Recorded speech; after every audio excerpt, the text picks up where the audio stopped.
Canaanland Moors Islam. Islam. This is got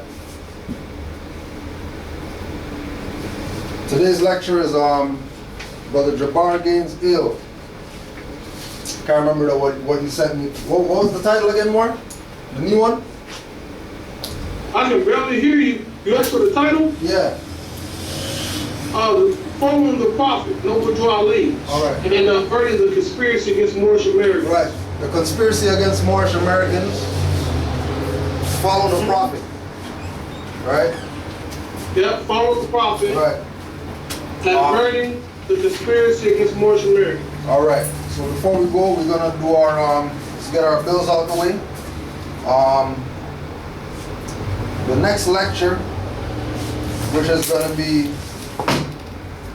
August 11th, 2013, or I'll do 11th, the 12th, August 12th, next week Sunday, is gonna be Grand Sheikh Messiah L from Delaware Territory, lecturing on the rights of indigenous people. The week after that, we got Brother Toriano Obashango L speaking about the commercial history of the United States as it relates to Moors and law. On August 20th, 2013, one of the brothers by the name of Colin Out, he has a stack load of golden era hip hop memorabilia, records and signed stuff from all these concerts or whatever that he's been to, and they're gonna be hosting.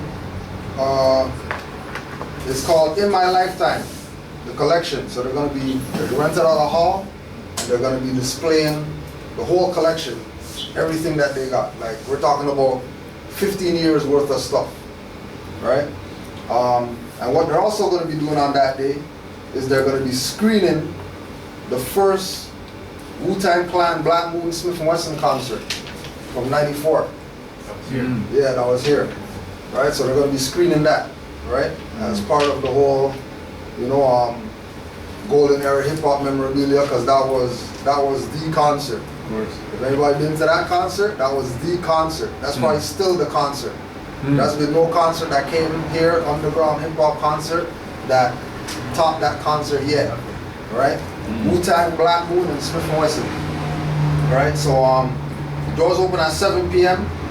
It's gonna be at the Great Hall at 1087 Queen Street West, and tickets are $25 for that. Right. Also, too, because that's a Tuesday, we're trying to set up to make that be class, Tuesday's class. So we're gonna do Tuesday's class from the location, and it'll be a hip hop related class, right? Okay. Today's class, again, is the conspiracy against Moorish Americans and follow the Prophet. One example before we go ahead, since we're dealing with these unworthy Moors today, about 3 weeks ago, sister sent an email that she was she was dealing with a case, you know what I mean, and she wanted some assistance. She heard about the Moorish paradigm. She wanted to get some further information. Right? And she was talking about it on one of her YouTube classes, right? Little sit downs that she does or whatever. So there are all these Moors coming on, this is what you do, blah blah blah, do this, do that, right? So she connected with some Moors out there. She's in California, and these Moors hit her up for about $250 as a charge, right? $250 to get some. Not to get paperwork or nothing. This is just dialogue on the phone. Just to talk. Just to talk. $250, right? So she's like, nah, forget that. You know what I mean? Because she already got the the insight of, you know, go to RV Bay, everything is free, you know what I mean? You can just download all the writs that you need, whatever, right? Talked to her yesterday, and she spoke with the brother again, you know what I mean? And you know, she's now trying to piece together, well, how come you're, you know what I mean, going this way when there's these Moors over here going this way? And this brother is bashing RV Bay, all the writs on that page don't work. Don't follow those Moors, leave those Moors alone, their stuff doesn't work, blah, blah, blah, right? Just to show how heavy and how deep the conspiracy is. Of course. Because when we say Dirty Moors, for example, right? Dirty Moors includes all the black leaders who stop calling themselves Moors, start calling themselves black. All the organizations that came up after Noble Drew Ali, but all the heads of those organizations knew about Noble Drew Ali, chilled with him, hung out with him, you know what I mean, heard about him, seen him, but they don't even go that direction, right? So it's important that we as active Moors recognize that there is I don't want to say group, but an order. There is an order of Moors out there whose main objective is sell people packages. Whose main objective is to divert people's attention away from Noble Drew Ali so they can take that position of being recognized as the grand whatever, or the savior of the people. That's right? So as we go, as brother goes in, know that he's not speaking from a perspective of some Moor out there that hates dirty Moors or whatever. He's speaking from a perspective of Moor that's active, right? Like we told y'all in the last class that we had with him. You know, FBI came to his house, knocking the door to see if are you really legit. So it's not like, you know what I mean, he's a nobody to those people out there. He's been in the news, been in the newspaper, right? So there's a certain standard of being Moorish American that he knows that he stands by, right? And secondary to that, he's ex-military. So this is not just, you know what I mean, somebody who just came up in more science and that's it. Like, he has a track record of having a certain position, right? Having a certain degree of information, right? And it's like with when we did Casanova Bay last week, right?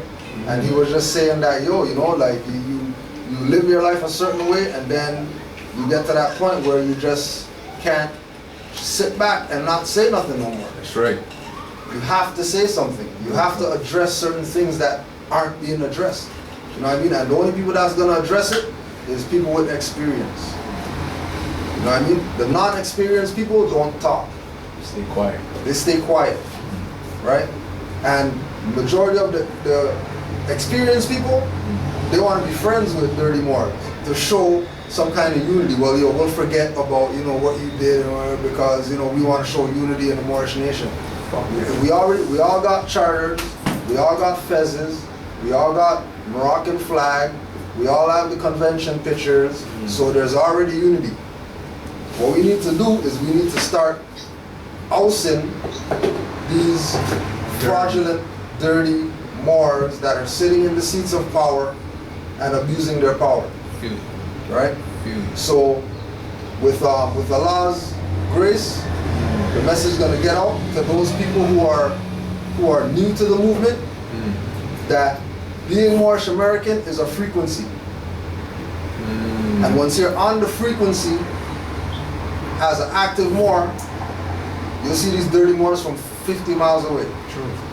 And know whether to deal with them or whether to say, you know, thank you very much, put your hand over your heart and keep it moving. Adios. Adios, right? So without further ado, Brother Jabbar Gaines, Bill. Islam, peace. Islam, Moor. Peace, family. Christ giving perfect praise to Allah, the great God of the universe, extending the highest of honors, this last and divine prophet, Noble Ali. I give honors to the Moorish flag, the red flag, the green pointed star in the center.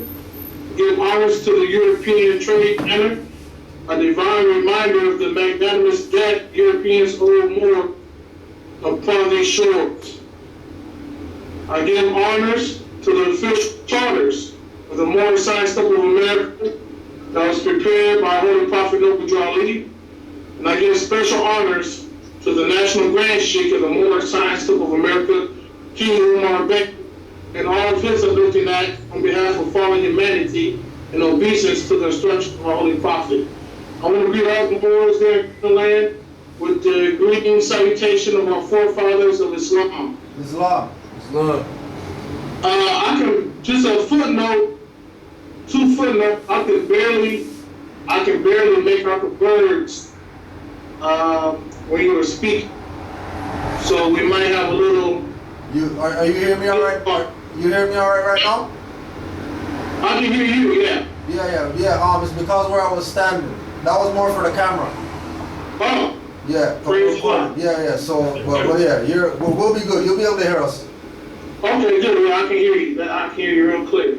Yeah. Okay. So then also I want to just apologize to the Moors for not having a fez. I'm in transition, receiving a new fez. So again, I'd like to reiterate that I'd like to have your forgiveness for not having a fez on. But that won't stop us from disseminating information while Holy Prophet Noble Ali.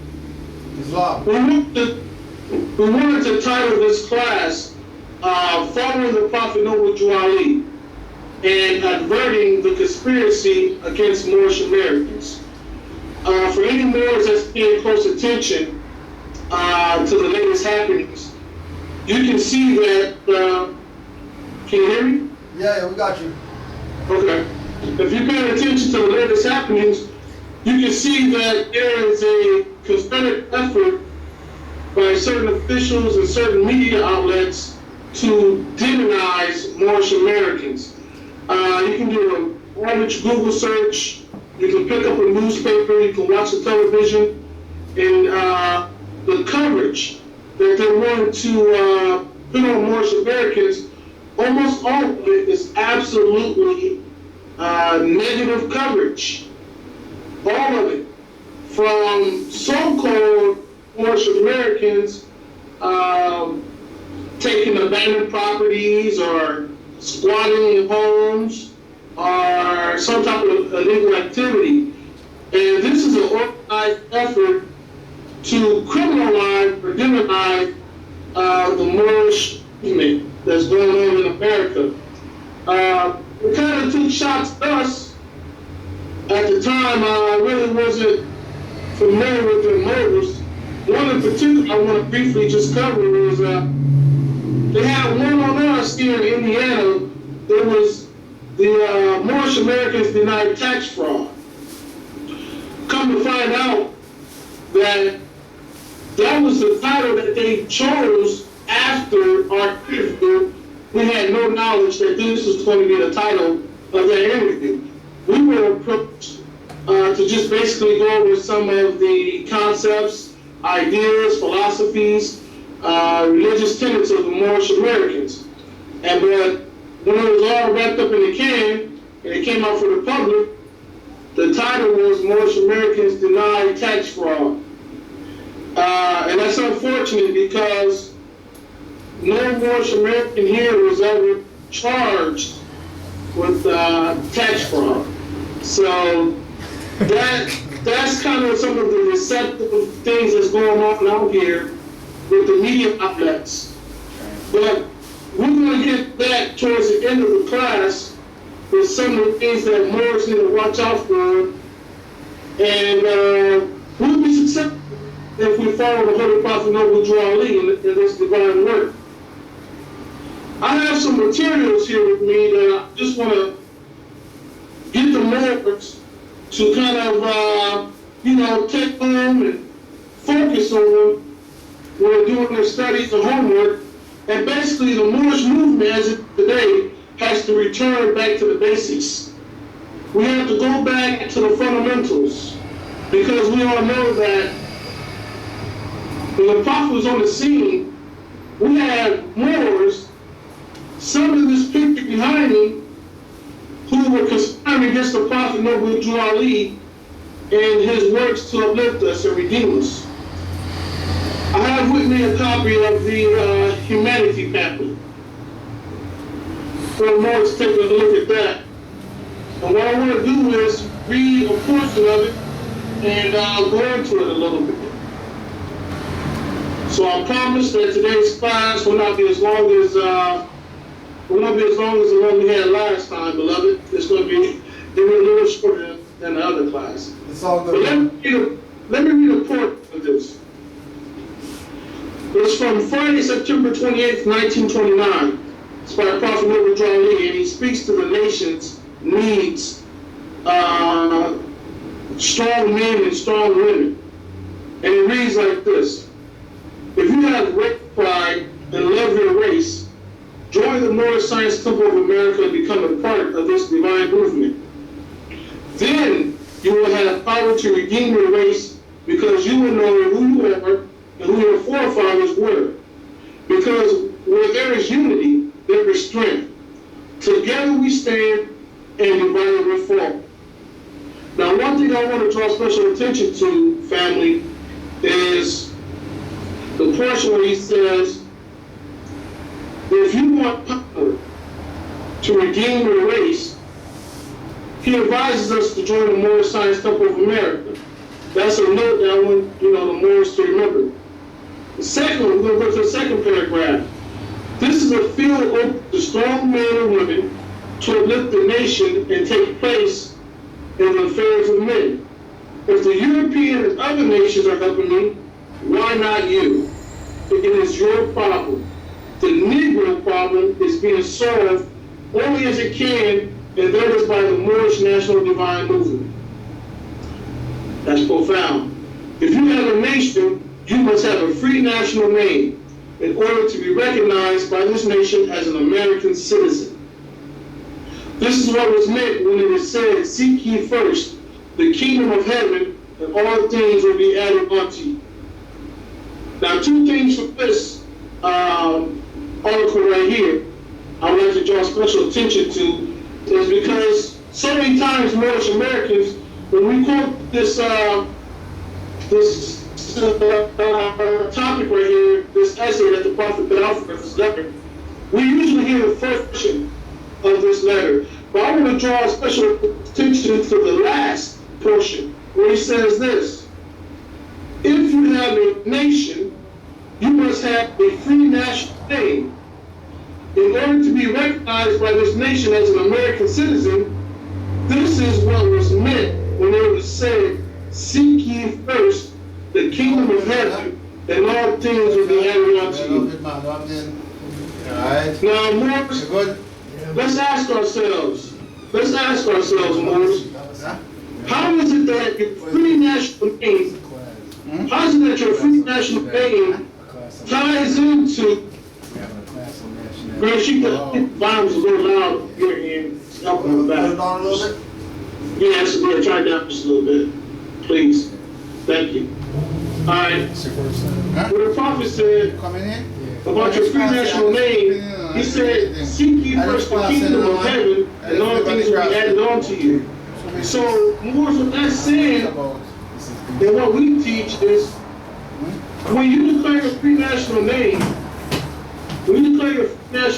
Moors, that not only connects you to your status, to your land, but it connects you all the way back to all of your hereditaments that are given to us by our forefathers.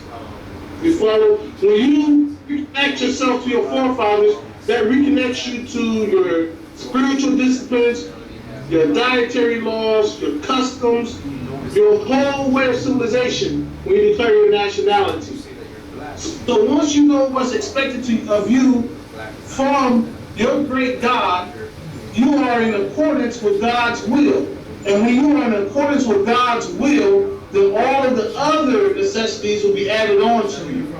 The Moors can't receive this until we know our true identity.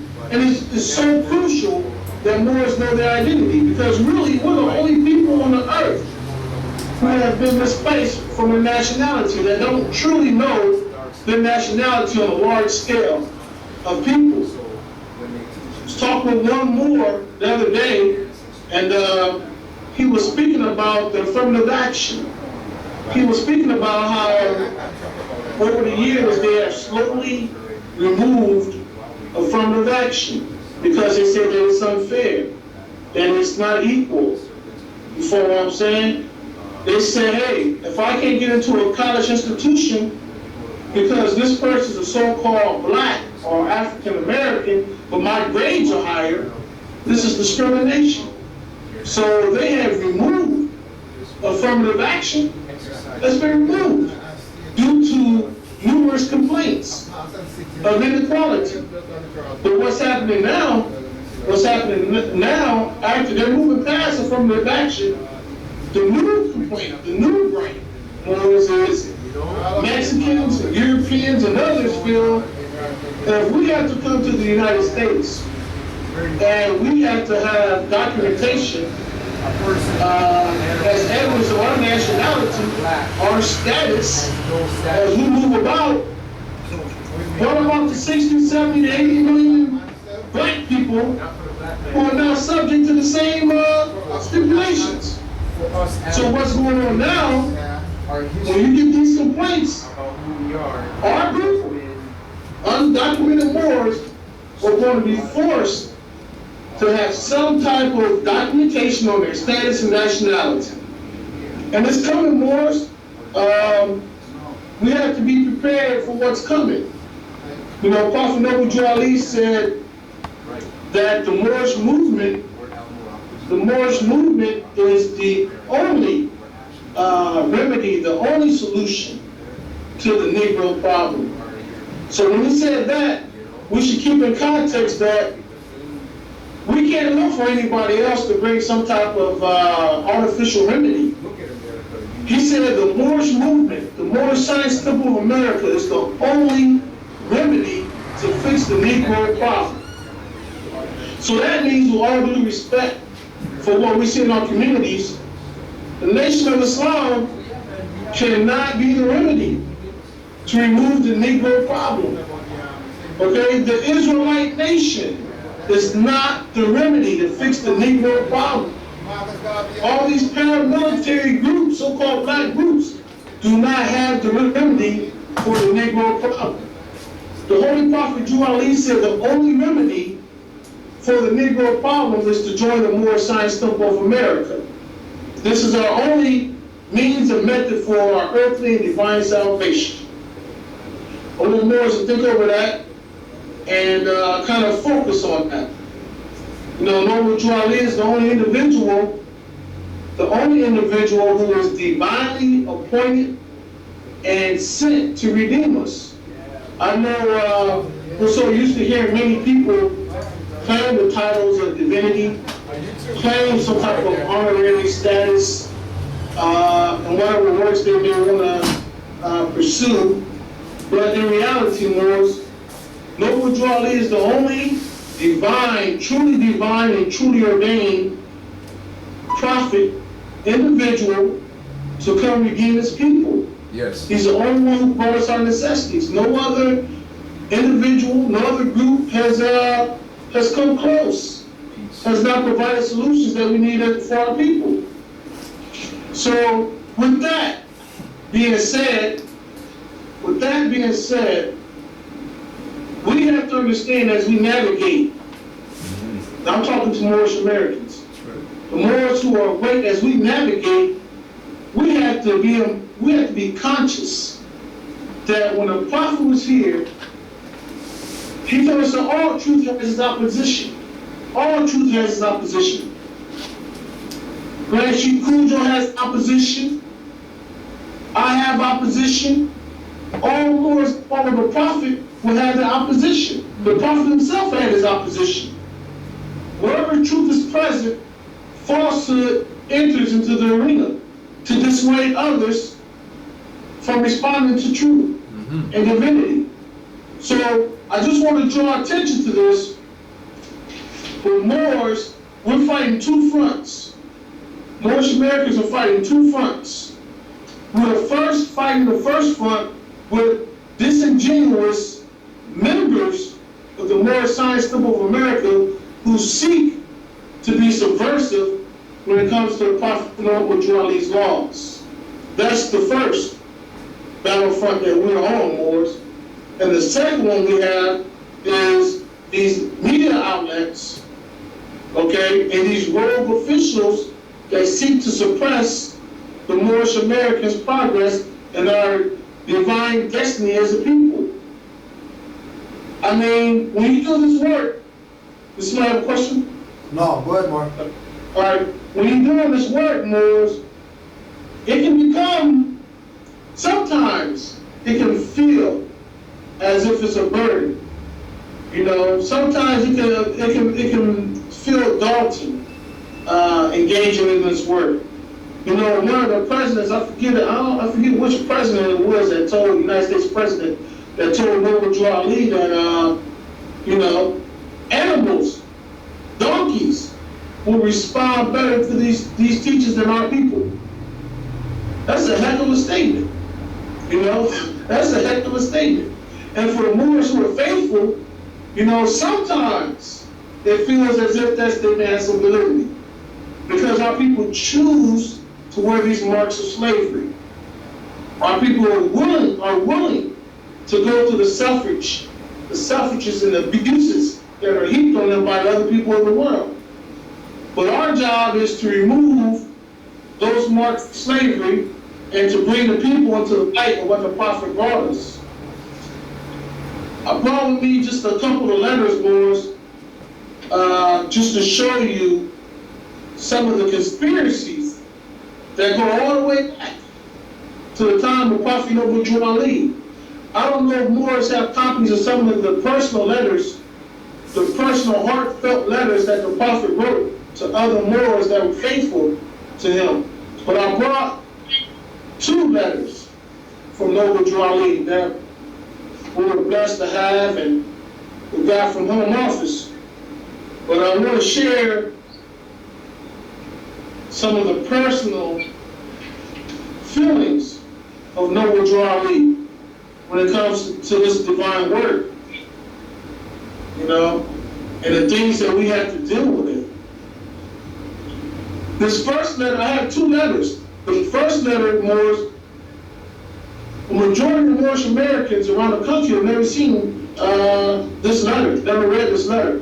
The second letter, maybe some of the Moors have been privileged to read.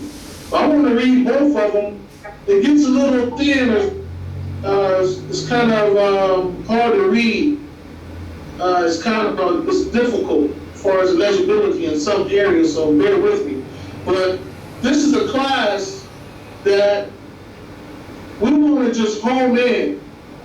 We just want to home in on our duties and our responsibilities, you know, because I want to remind Moors that although there's some differences out here throughout the Moorish movement, you know, love is the order of the day. And when we do our portion, we will be united through love by doing our portion.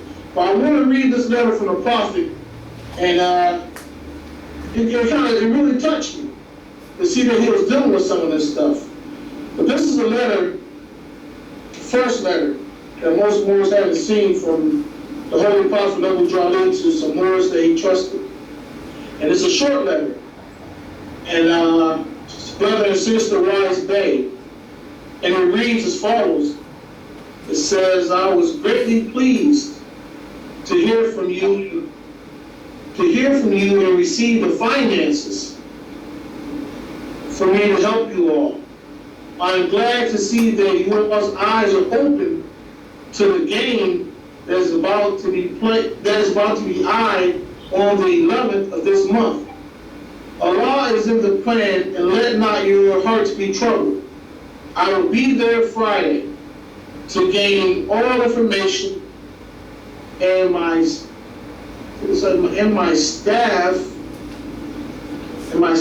are governors will care for the situation according to law.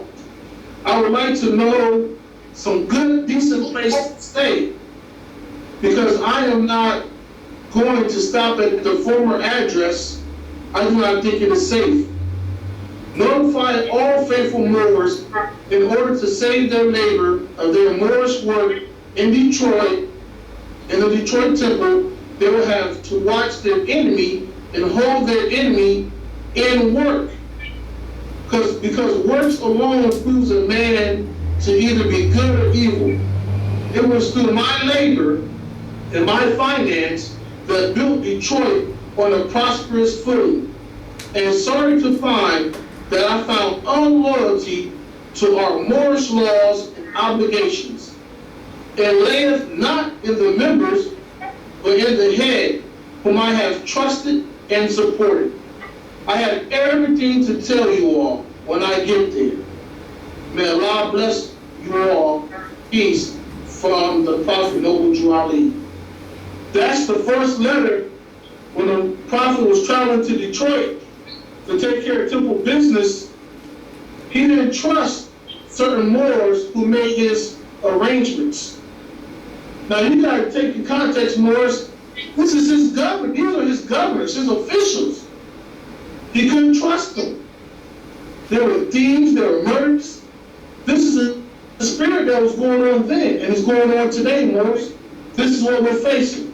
I'm gonna read the second letter here that Prophet Noble Drew Ali put out. Well, Brother Jabbar, quick question. Yes. Is there a date on that first letter? Yeah, let me see. Hold on. February 9th, 1928. All right. Yeah, Chicago, Illinois, February 9th, 1928. And it just speaks to, like I said, the challenges that we're facing as Moors today. This is the second letter, Moors. Prophet Noble Drew Ali wrote. This one some Moors have seen.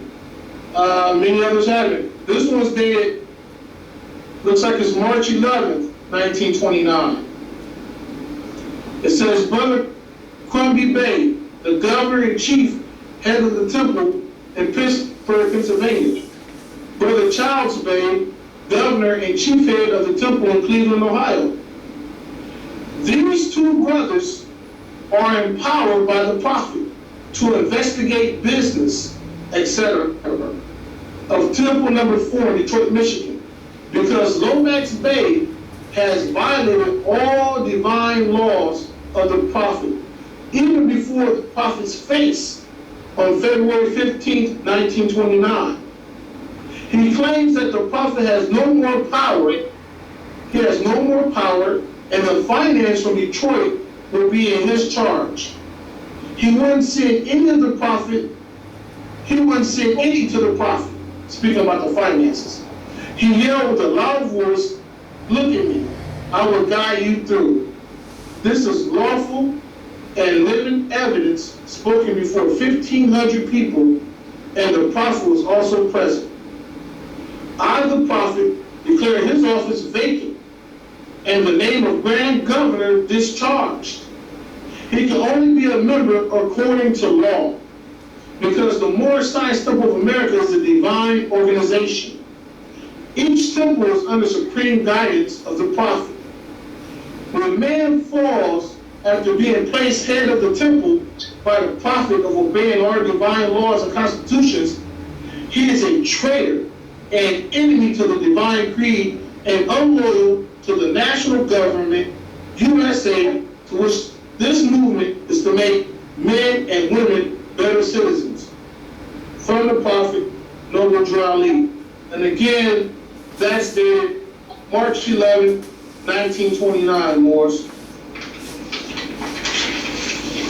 So Moors, the relevance of this class is that so far, we have to learn to follow instructions.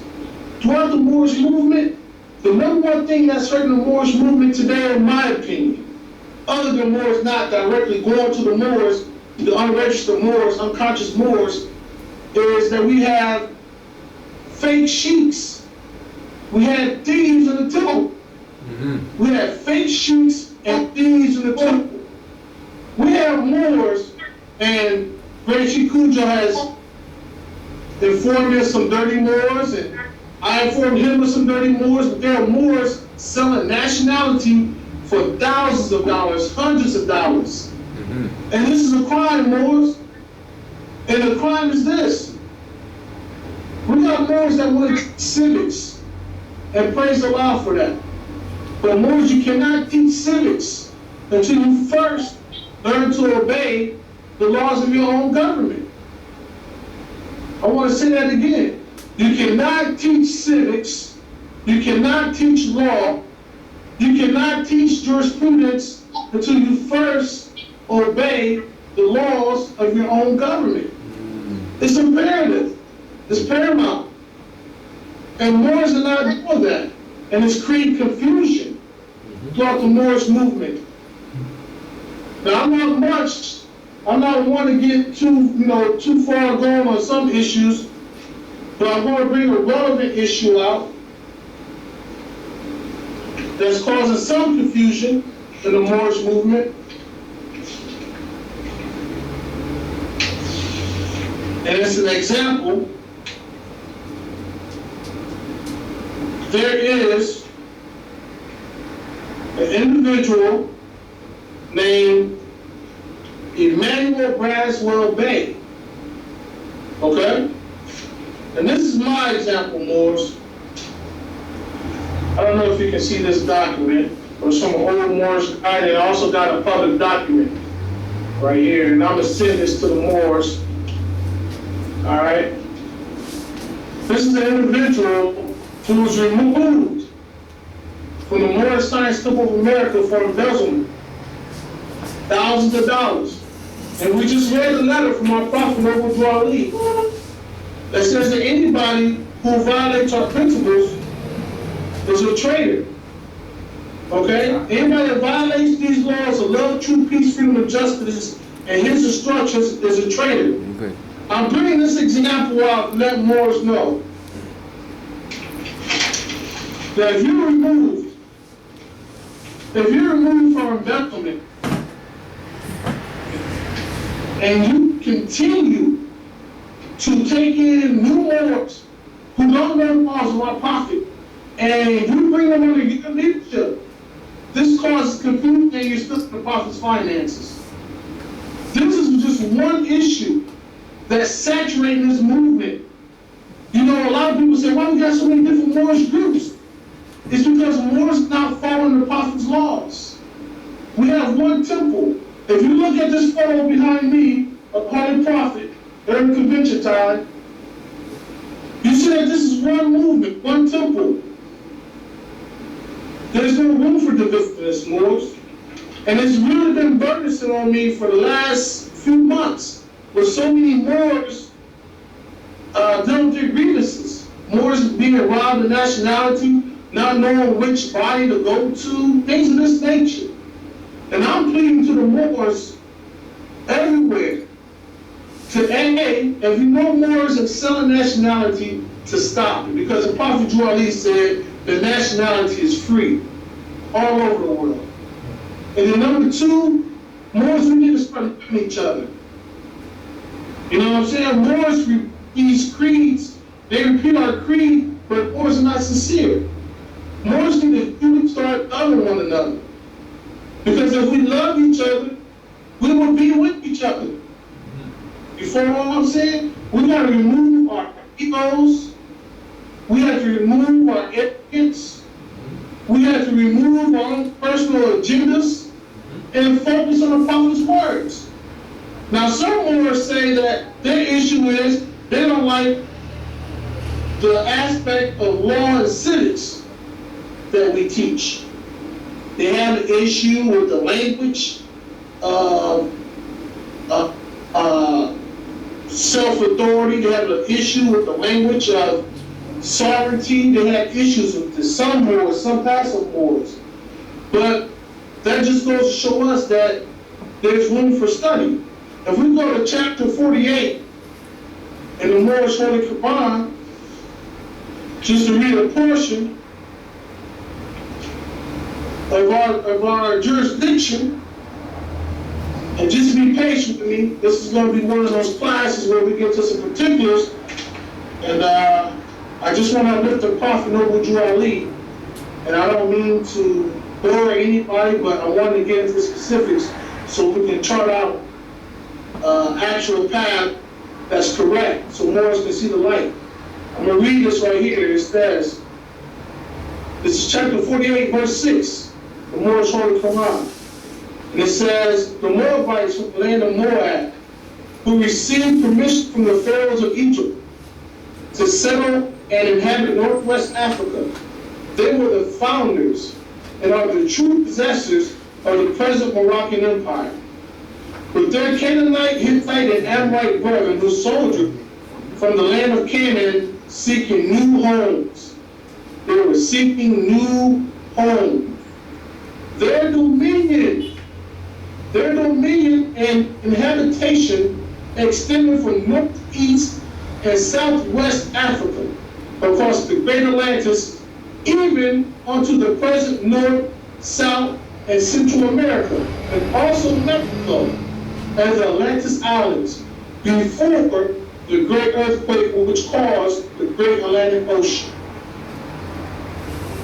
The key word in this verse 7, it says, their dominion and inhabitation extended from northeast and southwest Africa. Our dominion. I like to share this with passive Moors. Let's look up that word dominion in the Black Laws Dictionary. Let's look up that word dominion.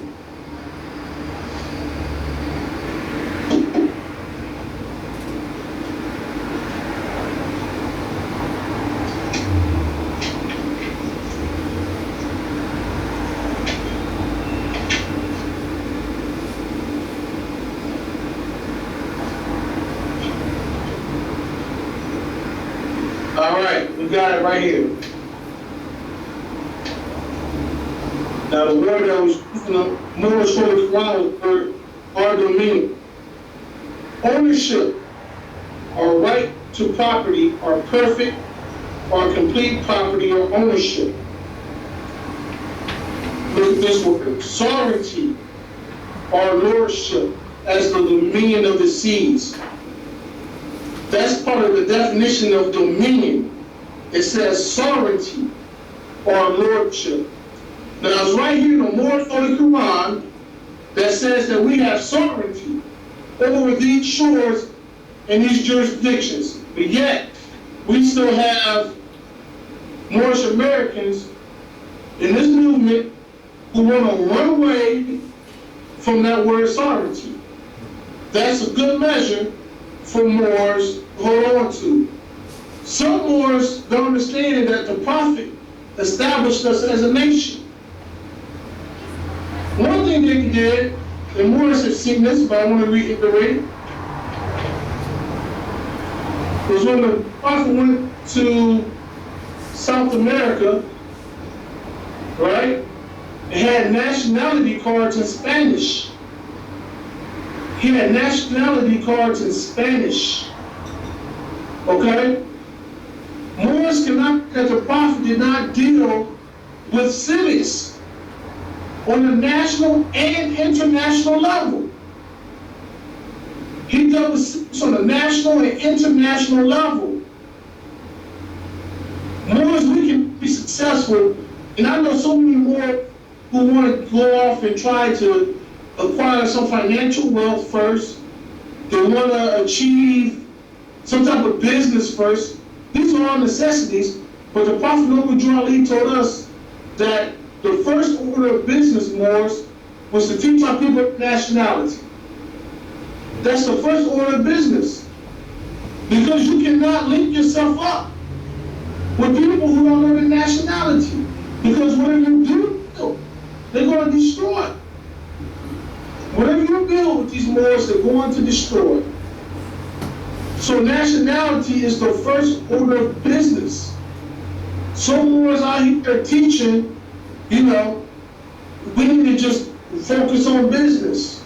You know, focus on this, that, and the other. But Moors, we have to obey the prophet, see the prophet in his true light, right? See the prophet in his true light, and teach nationality first. The discrepancies that we see in the Moors movement, good Moors, is because the individuals out here who have some type of ear to the public, they don't truly reverence Prophet Noble Drew Ali. There's not true reverence for his warnings. There's not true reverence for his prophethood. And thus our people continue to suffer, and people continue to come along, create packages, create organizations to fleece the people. And Moors who know the truth about the true identity of our prophet, we have to become more industrious, and we have to become more vigilant, more active on what we do know. That is the order of the day. Moors have to become more vigilant, more active, and step up your commitments and your sacrifices to this movement.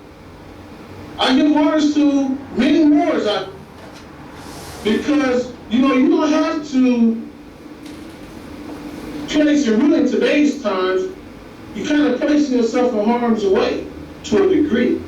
Although with peace and with love, there are many people who are not for peace. There are many people who are not for love.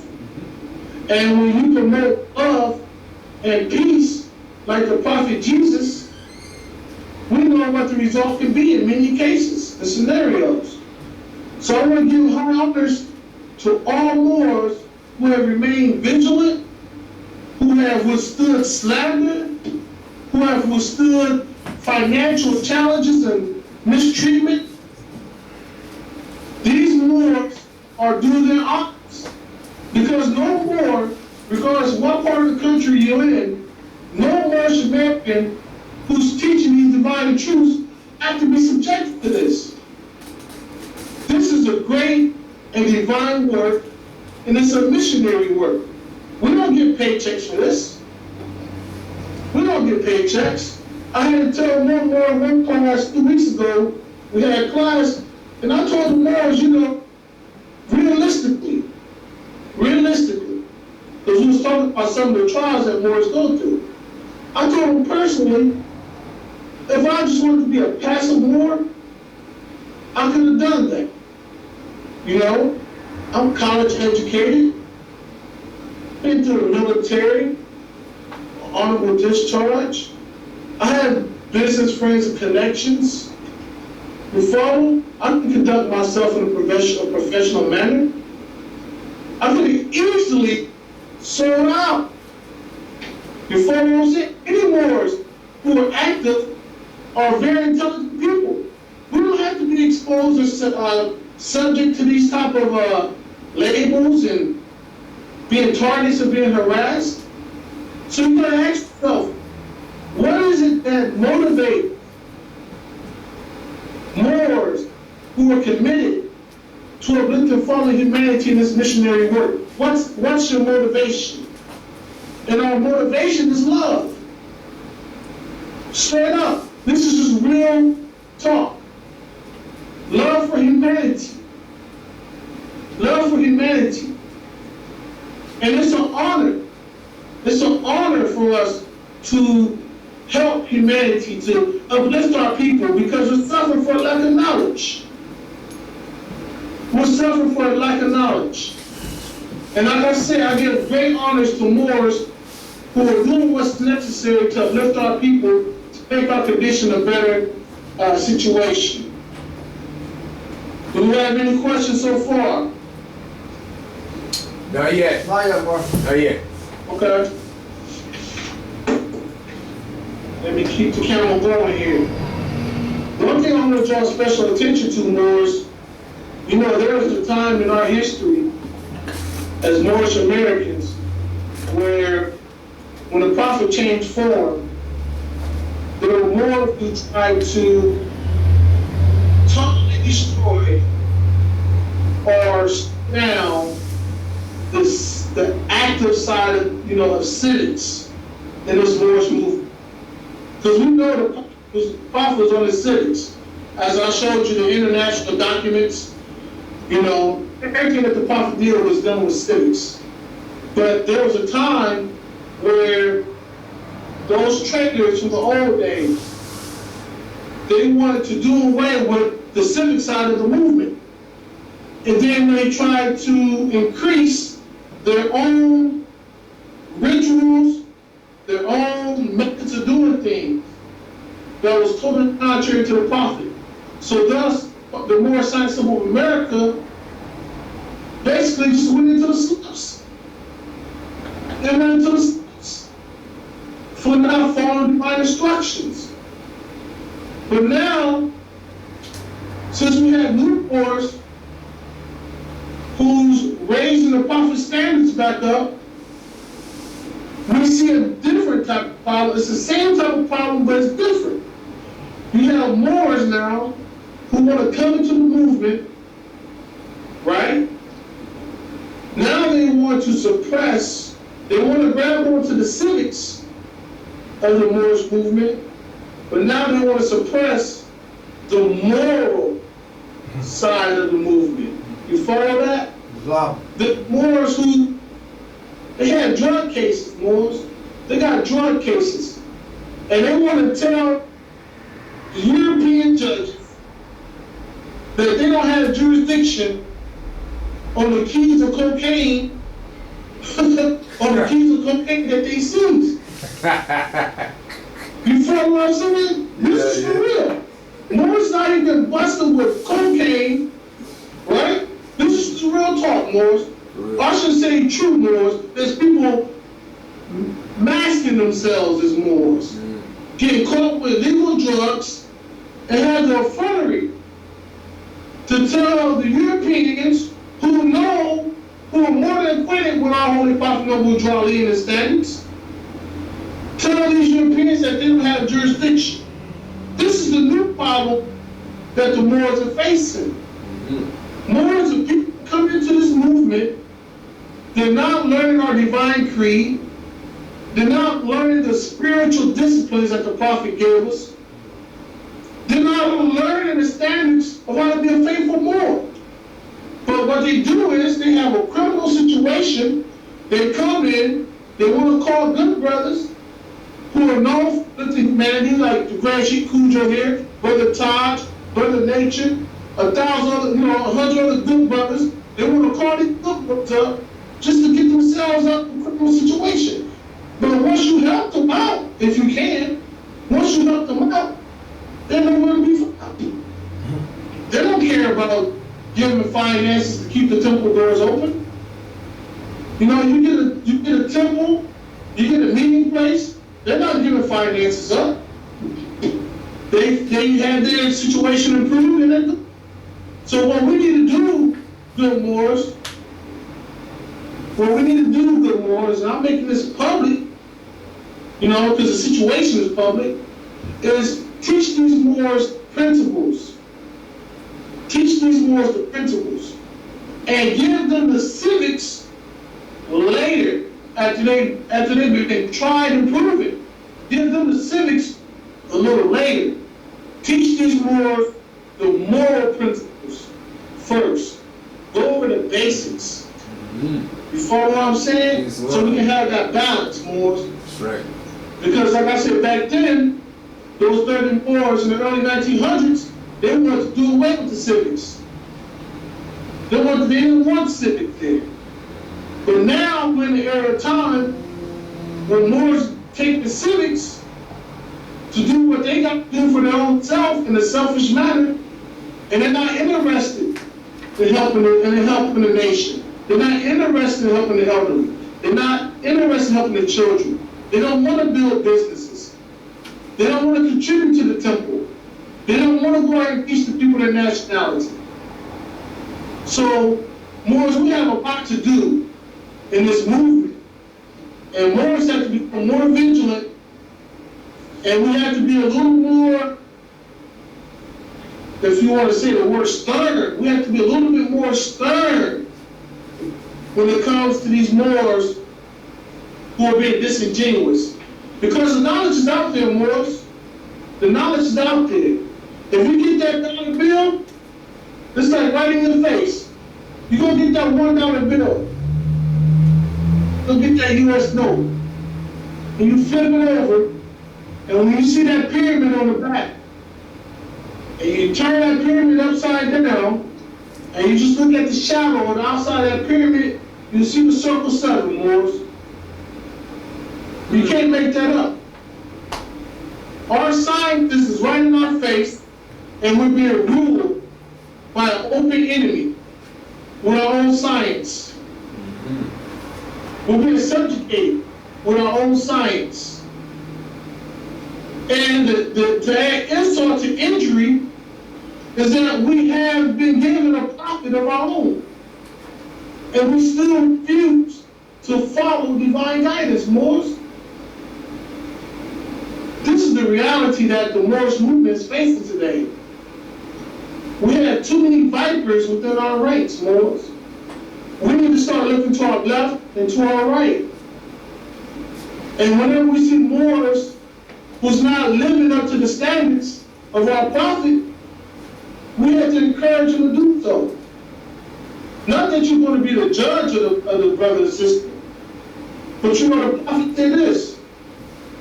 He said 2 things that I'd like to share. You can tell the enemies of our movement because they speak against your prophet. You can tell the enemies of this movement because they speak against your prophet. And the other thing he said was, follow our prophet. His examples was clearly cut that he does not smoke and he does not drink. He said he does not smoke and he does not drink.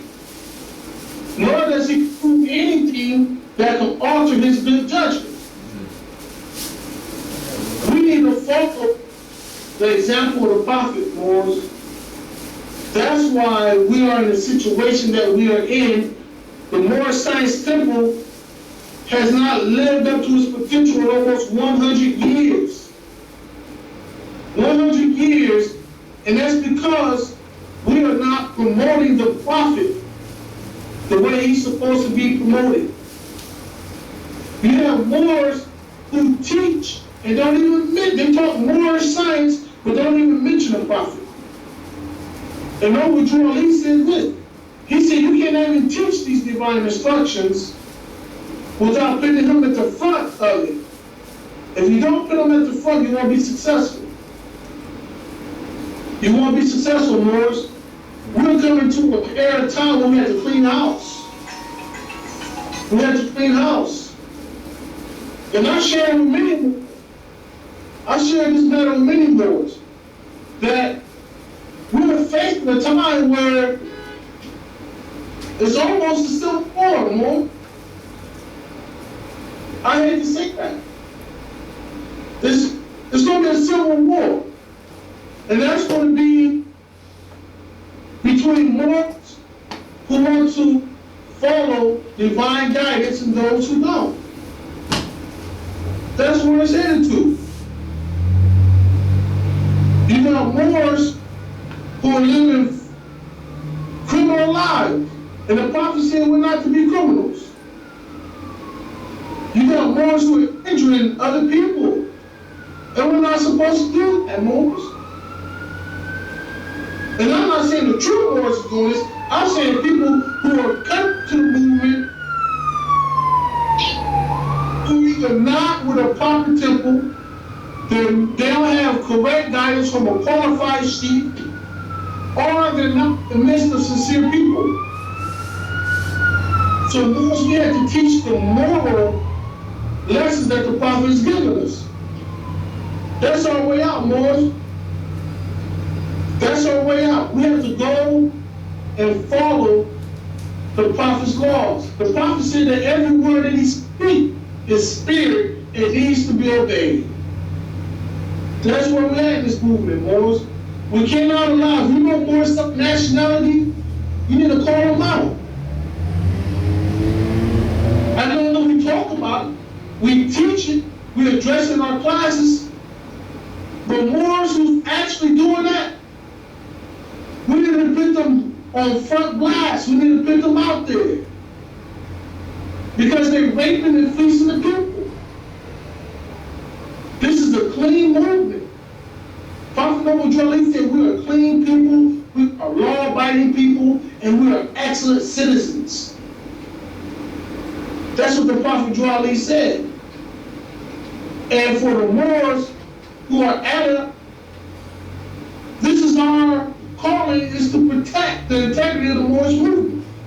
This is what we have to. And we're not going to forfeit, none of our birthrights. We're not going to forfeit none of the things that, even though we know some Europeans may disagree with, may have animosity towards, we're not going to forfeit our birthrights. But Moors have to be vigilant. Moors have to become vigilant on these standards, Moors. And it's a subject matter that has to be talked about. Because there's a conspiracy out right now that every little thing that someone who says they're Moorish American, if you're involved with anything that's negative, it's going to be put out there in the media. They're going to try to dissuade people from joining the Moorish movement. Most definitely. So we have to be vigilant, Moors, on our moral conduct. It's a much needed lesson, temples. It's a much needed lesson on the internet, that we have to increase the teachings of our people's moral turpitude. Do we have any questions so far, Moors? Yeah, just could you touch on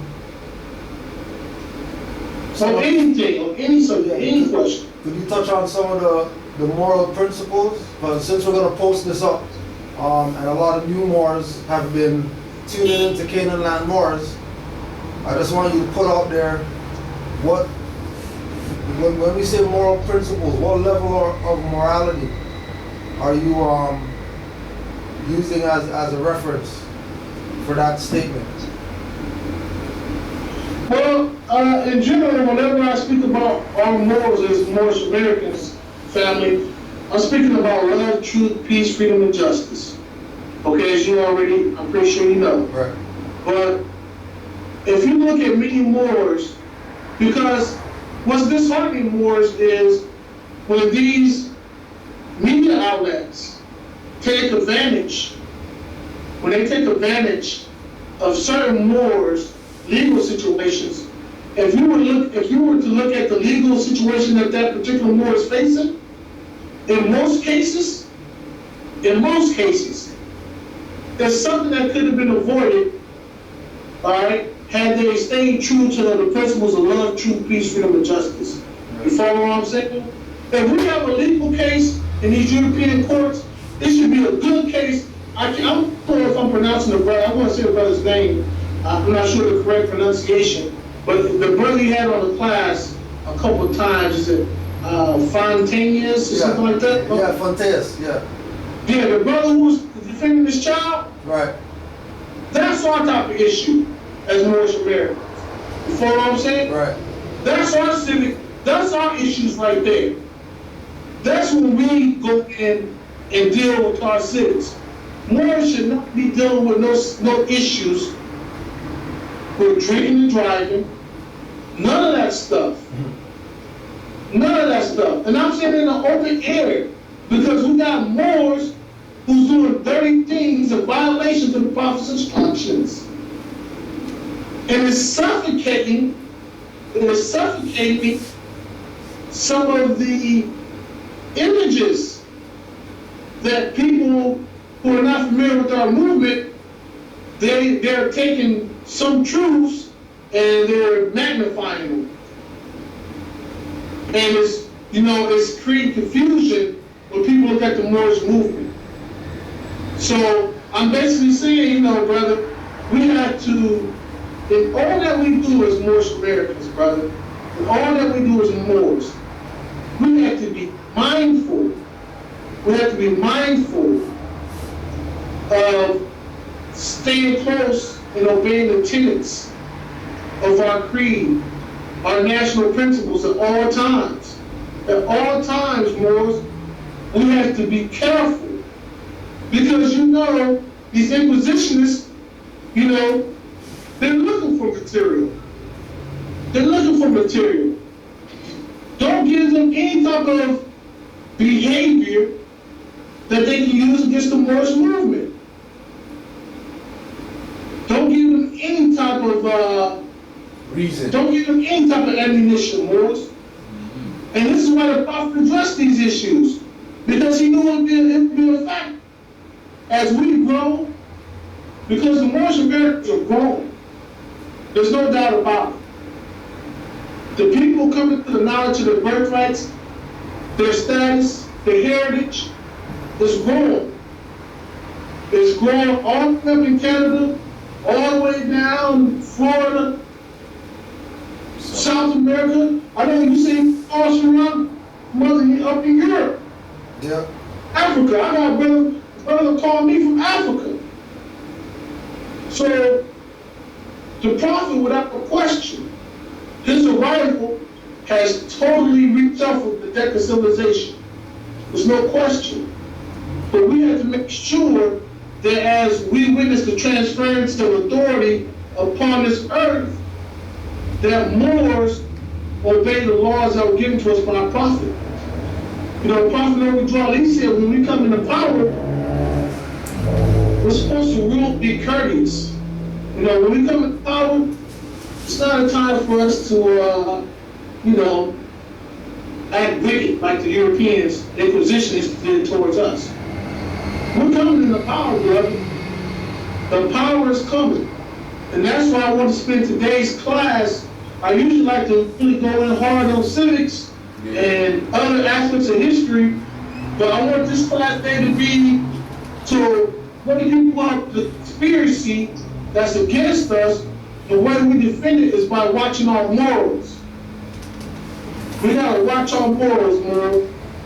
You know what I'm saying? Don't give these people no type of ammunition. Don't give them no ammunition. Because whenever I do research and stuff like that, I see these most outlandish, situations. And then you see the name Moorish American affixed to it. You know what I'm saying? So we gotta protect the integrity of our movement. Prophet Noble Draw, he addressed all of these things for a reason. When he told us, if you do have a shortcoming, because everybody has a shortcoming, but the Prophet said, make sure you keep your shortcoming within the confines of your own home. You know what I'm saying? Master your lower self in the privacy of your home. You follow what I'm saying? We can't have the Moorish movement placed in jeopardy for some Moors who are just being callous and in some cases totally neglecting and negating our principles of love, truth, peace, and justice. Was you about to say something? It sounded like I got help, but I cut you off or something. No, go ahead. So, Moors, that's one of the main things that I want to get out, brother. So when you're dealing with Moors, let's say briefly, we have this event coming up, Moors, that you already know about.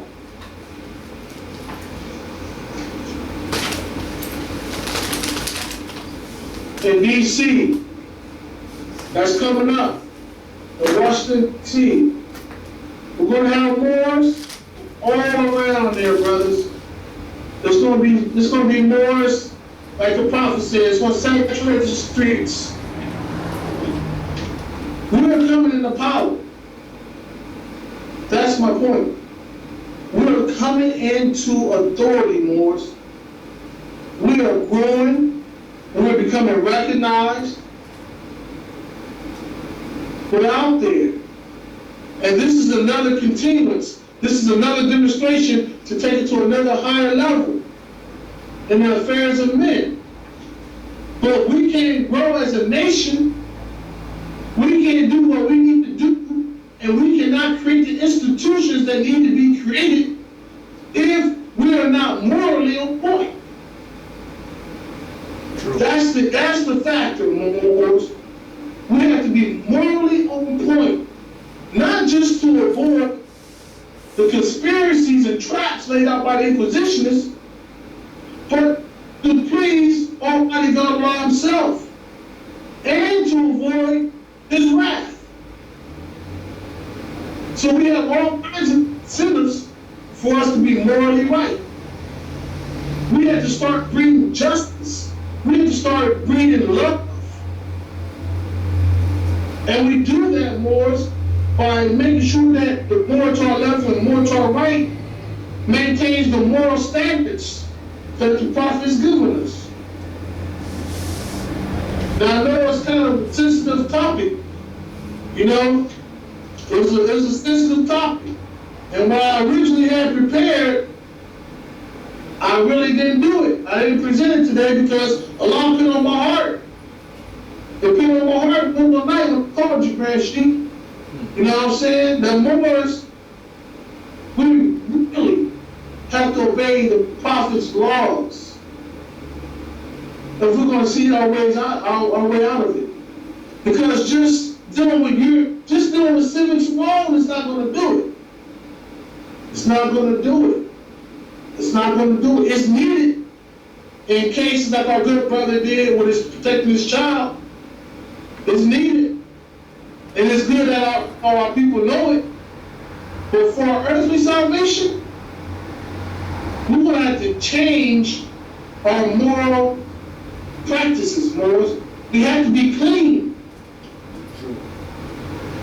This is a pretty rough topic. You know what I'm saying? It's a rough topic. Yeah. But if any more is vigilant, you seeing it. You seeing a conspiracy every time you type in a group or something. You see Moor does this, you know, Moor's jumping out of prison, whatever they're reaching for. These Europeans, these Inquisitionists, they're reaching for anything. And my plea today during this class is for Moors not to give them any material to live a clean life. To live a moral life, Moors. You know, those are the divine instructions of our Prophet. If you could speak on this. Last week, brother Casanova Bay, when he did his Skype, he was speaking about there's nowhere in history where he researched the Moors and found us getting into issues. The only time that he didn't find what? He didn't find us. He didn't find Moors in his research getting into issues.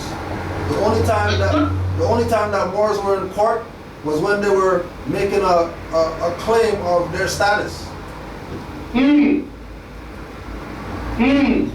Right? That's a good class. I didn't go look at that class. Yeah. That sounds like an excellent class. Yeah. And it sounds like Allah is touching different brothers and sisters to even address this topic. Right. Most I have to go back and look at that class because you know that's a good point. Yeah, that was. You think these brothers was jumping out of windows? For real. You know what I'm saying? You think this system's over here? You know, I'm sure some Moors here and there had issues. Or probably all Moors had issues, but they was not here running wild and savage.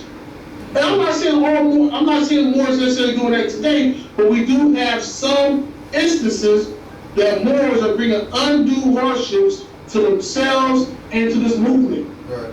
And we have to check it, Moors. We have to check it. You know, like I said, we need to start bringing justice. We need to start bringing justice amongst ourselves, brother. We need to start bringing love. That's what we need to start bringing amongst each other. You know what I'm saying? Moors call me, you know, sometimes Moors call me and I just cut their hair right off. They call me and say, hey, brother, I need help with this affidavit. I need to name this corporate or something. Brother, I'll got you registered, brother. You got one of these? You got got one of these? What's up? But I don't even care I have one of these. But he wants to get to work for him and submit these documents to the inquisitionists. You know, I used to do it automatically. You know what I'm saying? We should, like I said, you can go read that Sorrows and Black article, brothers and sisters, and you read at the very bottom of that article, they tell you the brothers beating them cases, brother. You know what I'm saying? Beating them cases. And they even said that they were upset because they know, go read the article, they Europeans even said that these people only joining or in contact with this Moorish movement beat their cases. The Europeans said. And Europeans told the truth on some of these Moors. We have to start raising the standards up. These standards, we gotta start protecting the Moors, because if not these dirty Moors, they're gonna give us an image. They're gonna give us an image and reputation that anybody in the civilized world is saying, do away with them, and nobody even care what they do to us. That's where it's going to, Moors. So, like, I want to look at that class, and I want to reiterate, the only type of situation we should have is if we're dealing with our status, right? Or we're protecting our birthrights, like that brother did with his child in the streets, and he told those policy officers, welcome on with us. That's exactly what we need to do. But other than that, we don't even need to be on European courts. That's right. We don't need to be on Moorish courts. Because you know, we have our trials, brother. We deal with, look what we got to deal with, brother. I say it because the law's coming.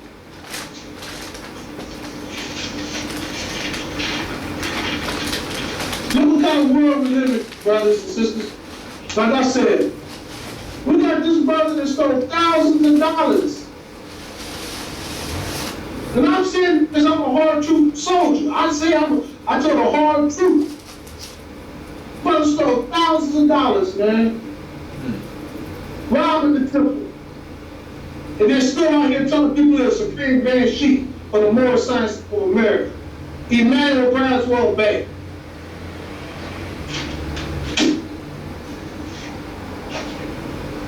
You know why? Because he and others know that he can probably do it unchecked, unbridled criminality. You know, it's enough to get you a little furious. You know what I'm saying? It's enough to get you a little upset, Moors. You know, we have sisters, single mothers, contributing to this movement in good faith, obeying the prophet, and then you have some 30 Moors who come in and just steal wealth, steal finances. The law's coming, Moors. You want to go bring it? I'm bringing it. The brother you sitting in that class, he's definitely on point. You said his name is Casanova? Yeah, Casanova Bay. He sounds like he's definitely on point. He's on point. Yeah, so this is where we're at, Moors. The new movement, the new aspect that we need to focus on, Moors, is moral correctness. Let that be the new battle cry. Moral correctness. You see our brothers out there in the streets acting niggardly? Let's check it. It could be a good Moor. Sometimes we all slip up. You know what I'm saying? Sometimes, I slip up. Sometimes a Moor, unregistered Moor or something else may come to me on these streets in a way that's hostile, and I'm not going to be mistaken for somebody that you can, you know what I'm saying? But I have to be mindful that we're bringing something divine. You follow what I'm saying? Because it's so easy. It's so easy to click back into just survival mode. But we have to be conscious, Moors, that Allah called us for a higher purpose. You follow what I'm saying? We gotta get examples in our community, and we gotta link ourselves back to the families of nations. We have to link ourselves back to the families of nations, brother, so that we can be respected, that we can be honored. You follow what I'm saying? We gotta get our finances in order. Prophet Noble Draw, he told us to be industrious. He told us it was an order that in the brothers auxiliary and the sisters auxiliary, each one is supposed to create a business for his or herself and to employ his fellow man. I want to draw attention to this. You ever see, brother, on that convention photo, the prophet had a Cadillac, the finest Cadillac at the time that it was being produced. Did you know that? No. That's the Cadillac. At the end of the convention photo, that's a prophet drawing these Cadillac. You know what I'm saying? You think we was talking in the home office last week, and you see all the thousands and thousands and thousands of faithful Moors in every state of every part of the country? You think the Prophet Noble Drew Ali had that type of decorum if he did not create institutions that address the people's needs? Food, clothing, shelter, health. The Prophet Drew Ali was dealing with the people's needs. Well, all right, speak on this, Mark. Yeah. Institutions and businesses that the Prophet set up. I was watching Noble Drew Ali Unmasked by Ali Muhammad. Yeah. And he was making a statement that where's the Moorish schools and where's the Moorish this and that, right? Yeah. You know, putting it out there like there was never that stuff. You know, like the Prophet never did his work. So could you talk on some of the businesses that were around during the Prophet's time and what happened to them? Well, actually, the Home Office got a lot of those good records, and maybe do another. I'm gonna name a couple right now, but we can do a more extensive portion of a class and show these documents. But you know, the Prophet Drew, he had medical clinics, he had candy stores.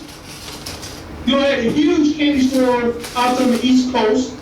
You follow what I'm saying? Had clothing manufacturing going on. But what I think that brother Ali Muhammad, what I think that he was probably saying was, where is it at today? I don't think maybe he was saying that the Prophet or the Moorish movement never produced anything ever. I don't think he'll be that ignorant, although he's made plenty of ignorant statements. I don't think he'll be that ignorant to suggest that the Prophet or the Moorish movement never produced these things. It's well documented, but I think more or less the question is, where is it at today? And the reason why we haven't seen it in almost 100 years is because of the great betrayal that we were witnessing here in that second letter that I started off in class, where this dirty Moor had the nerve to tell the Holy Prophet to his face that he would be keeping the finances. Told the Prophet of Allah that in his face. And the Prophet had to administer justice on him.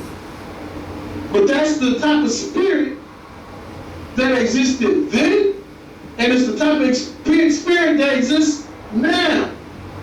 You got Moors who want finance before principles.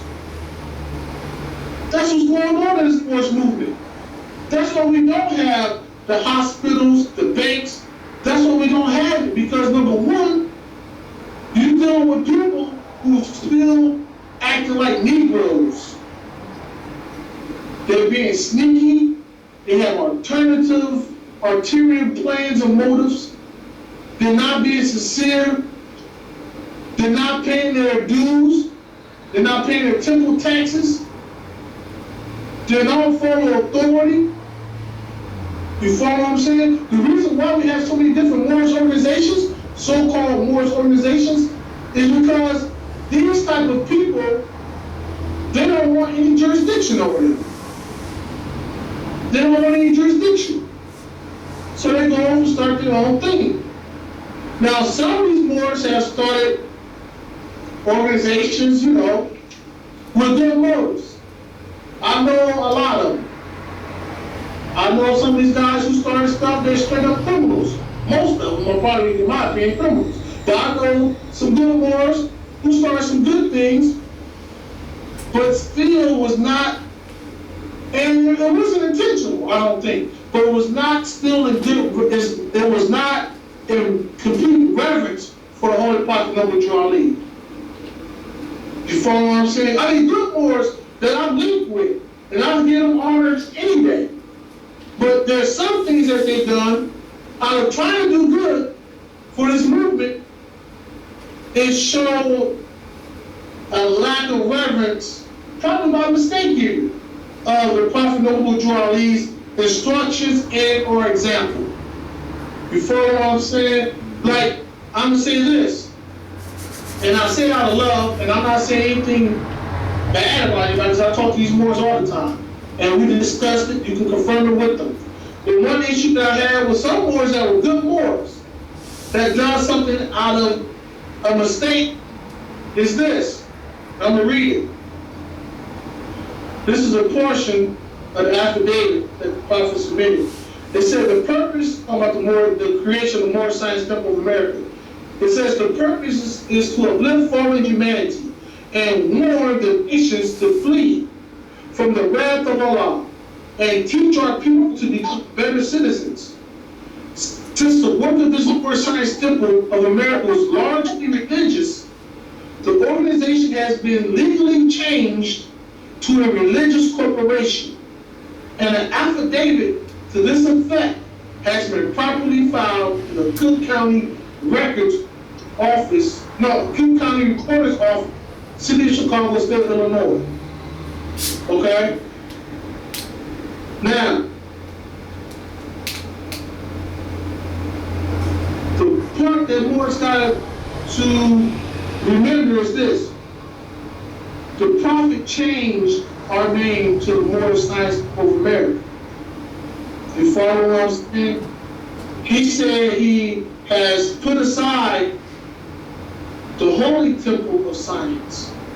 He said he's putting that to rest, and he is now changing this title to be the Moorish Science of America. All more to be on that square, right there. Now understand, since the betrayal of some of these old time during the time of the Prophet, some more stepped aside and wanted to create the institution. But the Prophet laid that aside, and I used to be a part of it. So these are my brothers still to this day. We talk all the time. But the point is this: if the Prophet dismissed that title, it should be dismissed. And any issues that we have inside the Moorish Science Temple of America, first make sure that you're a member, and then correct those problems in a lawful manner.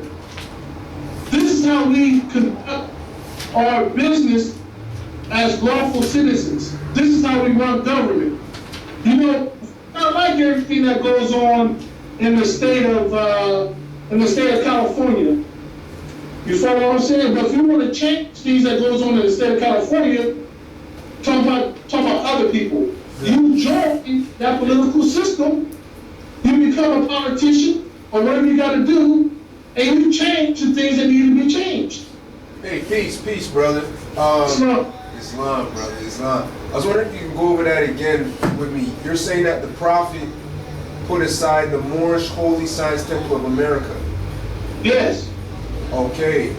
Now, why would he do that? Because the work that he was doing was largely religious. Okay. You know, that's an affidavit right here. I'll read it briefly one more time. All right. I'll read from the top, but I'll read briefly. The Moorish Science Temple of America is a legal and lawfully chartered organization, national in its scope with a Rotarian complexion. Now, Rotarian complexion, that means that they're speaking of uniform, things being uniform. Meaning, the laws that's out done in California are the laws that's being done in Canada. Same laws that's being done in Florida. That's what it's mean by Rotarian complexion as it relates to branch temples. Things are uniform. Alright? The principles of the said Moorish Science Temple of America, as herein set forth by the divine prophet, Noble Drew Ali, are fundamental and divinely true, representing our ancient forefathers' creeds and principles in Islam. Love, truth, peace, freedom, and justice. The purpose is to uplift fallen humanity and warn the nations to flee from the wrath of Allah and teach our people to become better citizens.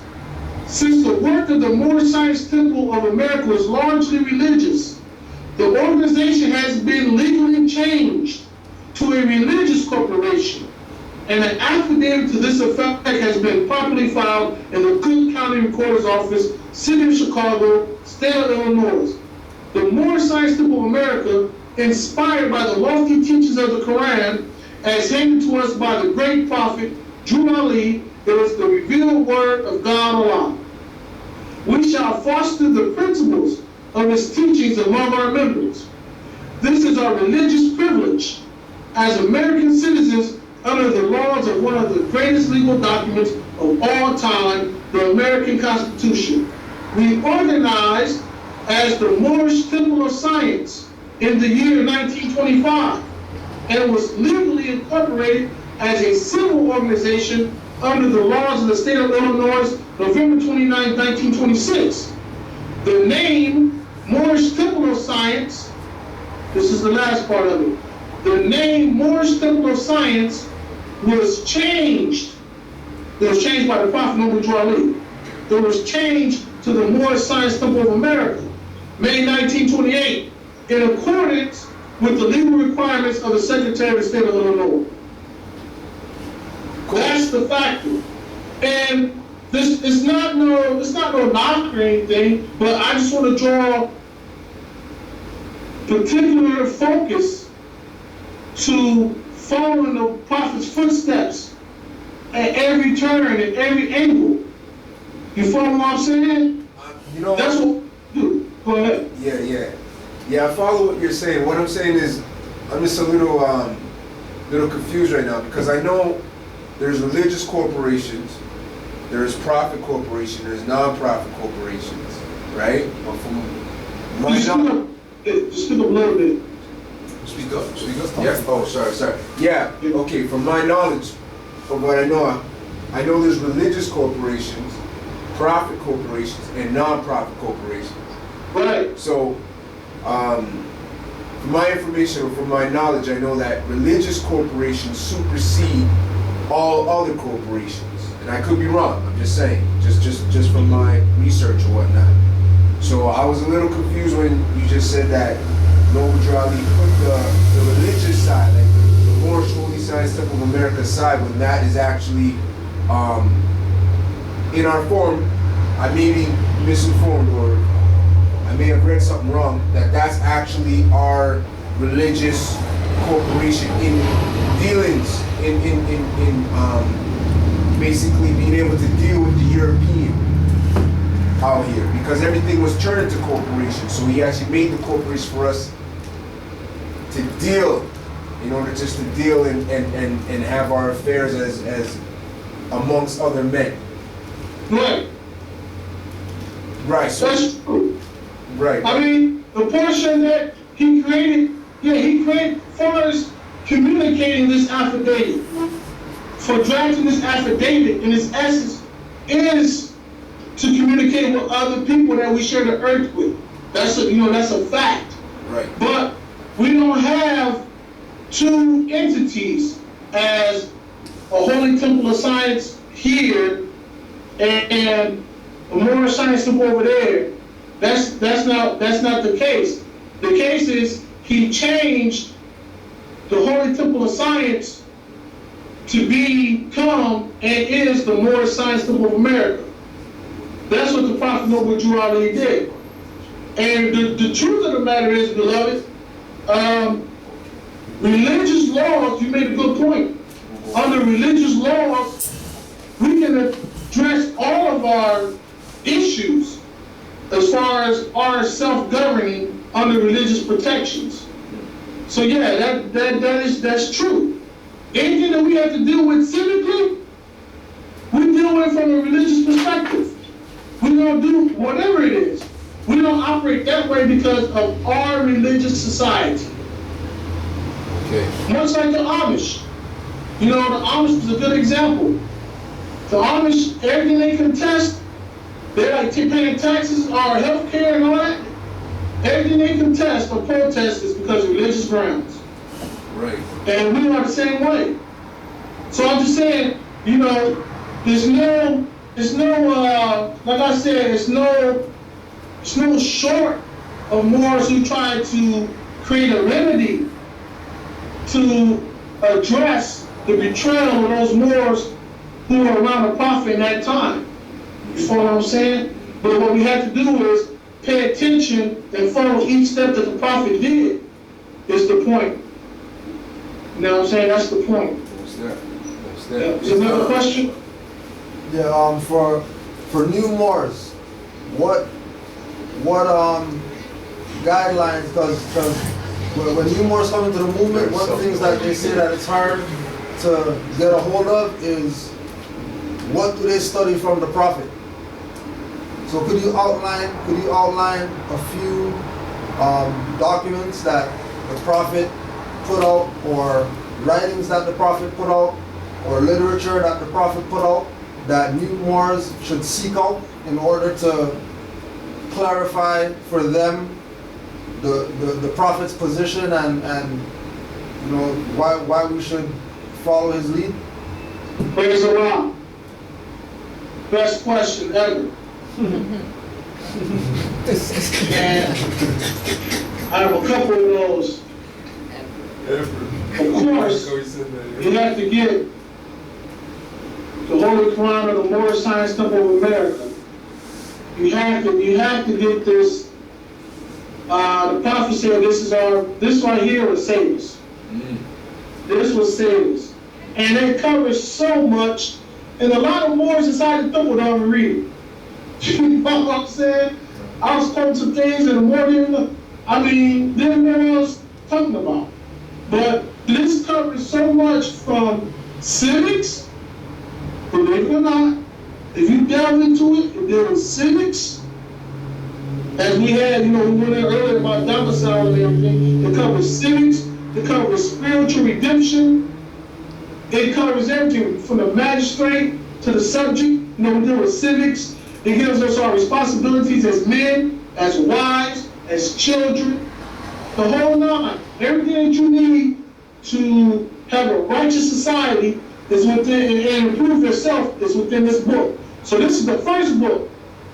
This is the first book that I would give a new Moor coming through the temple doors. Okay, another question related to that. When I first came into the information about Noble Drew Ali, a number of Moors, like many Moors out there, were telling me 30 notes, 50 notes for a Quran. We talk on charging money for the Quran. Yeah, but not $10, like, you know, 30 to 50. You just touch that in case they bump into that wall of hypocrisy when they're trying to get Qurans. Well, I'm gonna have, brother, I'm glad, because I was gonna run it by you. I don't know if I was gonna be able to have time to tell you during class, but I was gonna definitely call you. By August 20th, I should be able to have these for by volumes, a whole bunch of them, for like $10, maybe even a little less. All right. You know what I'm saying? Yeah. So the first thing, tell the Moors, tell the new sisters and brothers coming to the temple doors, you know, they shouldn't be paying more than $10 for the Moorish Holy Quran. Right.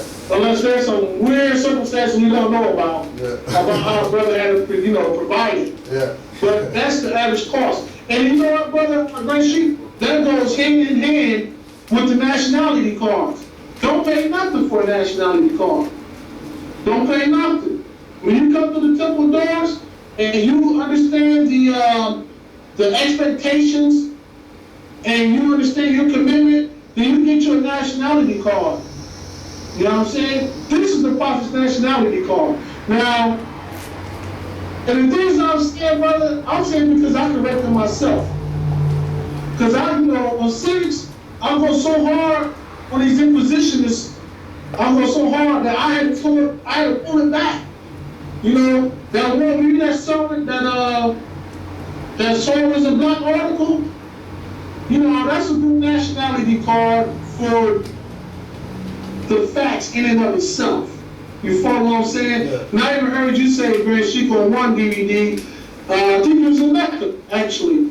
And you was like, I got about 7, 8, 9 nationality cards. Yeah. You said I got like several of them. Yeah. You know what I'm saying? And these are the paths that we all caught, and get in alignment with the prophet.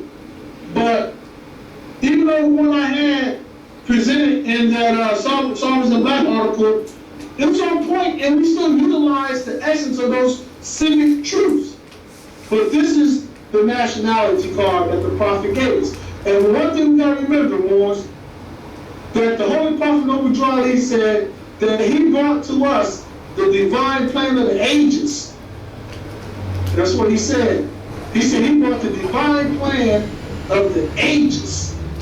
So it don't fade in 2013, 14, 15, so on. It's not fading.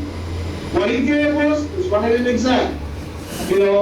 And I seen our good brother, Brother Nature made a good point. And it's something that I've been doing, but it's good to see the brother make the same point, is that you present this, for example, with the conspiracy that's out here against Moors. You ask you ID, you give them the driver's license, and you give them a nationality card. You follow what I'm saying? That way they know that you know your birthright. You follow what I'm saying? Whenever you have to show your documentation, or any documentation, you show your nationality card. And that lets them know that you stepped on your square. Because right now, they're trying to present a case where they can legally murder Moors, or wholesale. I ain't talking about just an isolated incident where a cop killed one of us, but they're trying to make it where if you're a Moorish American, you know what I'm saying, that you already been stamped. You know what I'm saying? So that's why we gotta tell the brothers to get rid of that driver's license.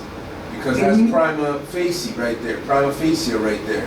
Nom de jour, you're just walking to their jurisdiction. Right there. That's true. That's true, but you know what? A lot of Moors are coming to the understanding more that until our people come into the national fold, right? Until we all get together, we can't go at it as individuals. You follow what I'm saying? You be cannon fodder to the Inquisitions. Our time should be spent in getting Moors together in the national fold of government, getting them back into their own fold of government. Right. When we have the numbers, if you follow what I'm saying. Once our people get to the numbers, we have respected numbers, then some of the things we're doing on individual fronts, then we can do it as a collective national front. That's our position. You know what I'm saying? Even more want to have that in their own. I pray Allah the best for you, but I think that we should educate the masses more before we take certain steps like that. What you're saying is true. What you're saying is true. The truth didn't change, but we're saying for us to be more effective, that we have to get our people into the national fold of their own government. Oh, for sure. And then we can do some of the bigger steps. For sure. I think that you know what I'm saying? And that's just being realistic. Right. And that's what I'm saying. For us, we got to be the prime example, because they're gonna follow people who are really doing it. Like if heads like us start showing our driver's license and then start showing our nationality card, that's a conflict of interest right there, for a lot of them. Right. So that's all I'll say. Yeah, we have to be the heads, and for the newcomers who are just being introduced to the information, then I think that we should propose that to them to say, okay, if you still got your driver's license, cool, at least show your nationality card to them too. Very important, because they may not know exactly how to stand their square just coming into the information. So So yeah, that's a good point. That's a good point. And you know, it's one thing, brother, to have knowledge, right? But it's a different thing to have wisdom. True. So what I'm saying? Yeah. Wisdom is the ability to apply knowledge and be successful. That's wisdom. And once you get used to doing that, that's what you call understanding. You know what I'm saying? What Morris is doing is Morris is acquiring knowledge, right? And they don't have the wisdom of what they acquired. And they becoming casualties. You know what I'm saying? I think, you know, you can have the truth, but you have to be wise when you're dealing with other people's lives. Because people got children, you follow what I'm saying? People got wives. And what we have to do is educate the masses. And once our ranks grow in an organized fashion, then we can take collective steps to do what we have to do as a nation of people. For sure. You understand? And I think brothers like yourself are doing it. Brothers like Cujo and myself, you know, and the rest of some other heads, we're doing it. How people are going to be able to fall into this frequency is they got to be able to try to revolutionize themselves. Like, people are not asking themselves questions, you know, about simplicity. Like, first off, like, I won't even get into a conversation really about this, like, too deep with just anybody on the street. If for once I say, do you know Canada's a corporation? And you look at me like, what? No, Canada ain't no corporation. I ain't even going further because I already know you're not on the frequency. Because to fall into something like this, you already got to be asking yourself, something's wrong out here. You know, something doesn't feel right. And a lot of brothers ain't doing it. And that's why I leave brothers to do what they got to do. And until you want to start asking yourself questions, then you can come. But we don't have that time. Yourself, me, Cujo, to be wasting our energy on these vampires out here. We got shit to do. You know what I'm saying? Like, we got some real shit to do out here because there's a whole bunch of dirty Moors. Like I be seeing it on YouTube and like following shit. Like, you know, people try to defame Cujo's name or whatnot too. Like, I be seeing it out here, so I know there's work. But I think you display such a positive understanding, like understanding of what we need to do. We do need to stick to what the Prophet established and what he said. Because spiritually, this thing is spiritual. It really is. And it will take us along. It will take us along the way where we need to get. You know, I feel so strongly, and we are getting there because we're still standing our square. We're still standing strong in this. So keep doing your thing, brother. You know, Islam, brother. Islam. Yeah, peace. Sorry, man, I didn't mean to cut you from going over the books that the new Moors. sorry. I was going to say a couple of things that the Moors should get. Is the Prophet's writings. The Prophet's writings in the humanity pamphlet. You know, and you really can get understanding. You know, the Prophet was very wise. I mean, extraordinarily wise. You follow what I'm saying? And he even said that he was going to tell us half. You know, he couldn't tell us the other half. Because he said he couldn't do nothing with us himself if he was to tell us everything. But one thing that Moors have to do, grand sheiks, governors, Arabs have to do is, we have to understand that, you know, we have other people to consider. You know what I'm saying? We have to be wise. I don't want a brother, you know, I'm not going to waver my position on nothing when it comes to my birthrights. But in using wisdom, like I said, when we're behind closed doors, we're going to teach civics to the utmost. But I don't want to send an individual out there, you follow what I'm saying? Like the brother said, who may not be up on the square, but even for those who are up on the square, we're not going to be as effective as we can be until we get the masses of our people on the squares that you, Grand Sheik, and myself, and others are on. When the masses on that level, and they know that's what's coming, because that's why I got the King Alfred plan, because it's going to happen. King Alfred plan is dead. But right now, we have to move with wisdom. And this is what this is. The demonstration we see, Moors, look, this is going to bring so much awareness. I'm going to go on for this. I'm going to participate in this particular measure for the awareness aspect. I don't agree with everything. I don't agree with everything associated with this person, but I see the greater good, and I know that when you look on your TV, right, and you see masses of people out there addressing national standards and their nationality, their identity, their birthrights, you know what I'm saying, this land, they talking about trust, who's the real trustees. When you see this out there in an ocean of people and the flags and standards, when you see the people starting to wake up, see the Moors who may not be on board with this, they gonna be on board when they see it every news channel. They're talking about their Moorish flag, because are they dividing up the country? Whatever the topic is, they need to start chiming in on their birthrights and nationality. You follow what I'm saying? They're gonna be saying who's local Drew Ali. What is the maxim? You know what I'm saying? What's a delegation of authority order? What they talking about? This is a corporation as opposed to, you know, what's de facto? What's de jure?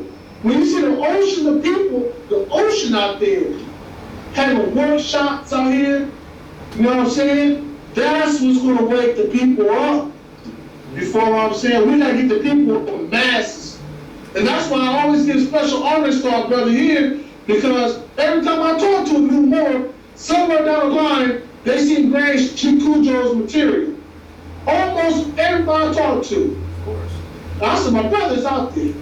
My brother's out there. Doing this thing. You know what I'm saying? Because I get a lot of calls. And they say, you know, the brothers in Canada, you ain't talking. That's my comrade. Yeah. You know what I'm saying? They want to know. Sure. And I promote. You know what I'm saying? I promote them. Ain't no mistakes about it. And we coming up there too, brothers.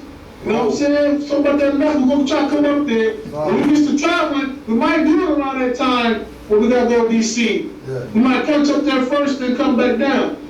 But, you know, we doing the work, Moors. And don't think because you don't see everybody in the temple like that. It's out there, brother. It's out there. You know what I'm saying? And a lost guy in this movement, there's people right now, at home right now, studying That's right. the materials that y'all provided. Very true. They're not in the temple with us right now. They're not even sitting with us right now. But guess what? They studying, they're teaching, they're communicating, they're sharing stuff, they're printing up stuff, and it's getting out there, Moors. That's right. Them days of European supremacy, it's over with. It's over with, Moors. Them days is over with. And you know what? You only gotta pick up one weapon. Don't do that. The prophet, you know, Prophet Joel told us, he said, don't even carry so much as a penknife for your protection. You know, I hear a lot of Moors, I be on some of them conference calls years ago, Moors were like, you know what Moors talk, some Moors. Were they right to bear arms? Huh? Were they right to bear arms? Well, not necessarily, yeah, you know, yeah, some of that talk, you know, not against it necessarily. Right. Right. But until you come up to the knowledge of who you really are and how to live properly, you don't need that. Right. You don't get killed. Run around here like SETI or something, you know what I'm saying? But, you know, it's like, you know, that's a good brother, man. You just gotta come up to the prophet, you know, you're a good brother. You just gotta come up to the prophet, man. But these people, they're gonna learn to appreciate the prophet. What I don't like is individuals who know about the prophet, like the one brother was talking about, Ali Muhammad, you know, speaking about the prophet like that. You know, speaking, and like I told a lot of sisters around the country, brothers around the country, he looked like a vampire, sitting up in that dark room with the red tent. You know, he looked like a vampire, man, straight up satanic. Talking about the Prophet Noble Drew Ali in that manner, knowing that if it wasn't for Noble Drew Ali, right? If it wasn't for Noble Drew Ali, you really wear the name Ali. Or Muhammad.